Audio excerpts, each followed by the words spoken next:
Okay, here we go. Bible line.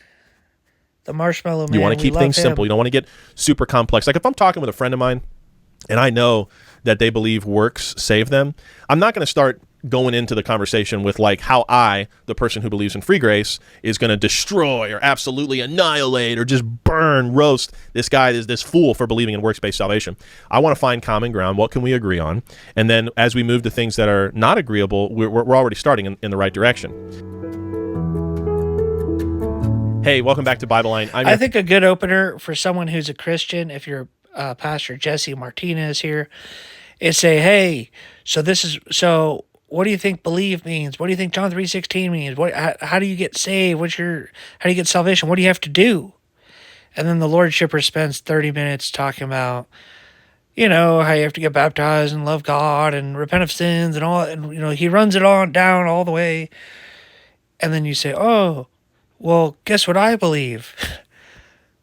If you believe for 1 second in Jesus and the finished work on the cross and 1 Corinthians 15, 1-4 and Romans 10:9, then you'll be saved forever. And if you misunderstand the mechanics of this free grace gospel, the way 99% of Christians have, then you'll die and go to hell forever and ever and ever.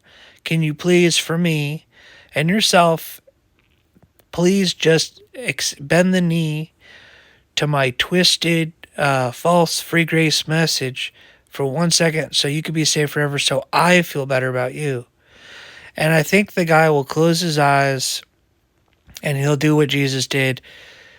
If he's really righteous and holy, he'll probably do what Jesus did and say, get behind me, Satan, he'll say something like, what does it profit a man to gain the whole world and lose his soul? And that's very offensive to the God of gods and the God that I worship.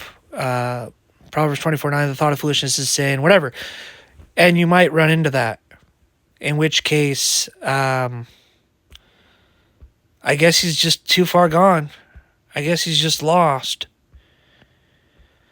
But some guys, maybe as a joke, or maybe they'll say, what's the downside? Why wouldn't I accept free grace?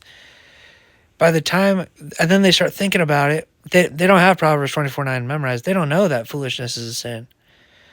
So it might not be a sin for them to accept free grace for 1 second. So they said, you know what? Yeah, let's do it. He humbles himself. He accepts the free grace gospel. And make sure you tell them, you don't have to be free grace for your whole life. Once you're saved, you're always saved. So just come into my world. The grass is greener on this side. Just tell the Lordship people this. They'll get to the green grass, and then you could say, okay, now you could be Lordship again. And that's the gospel. It's Gnosticism. It's Christian flavored Gnosticism. That's what he believes. Okay, that's the end of part 1.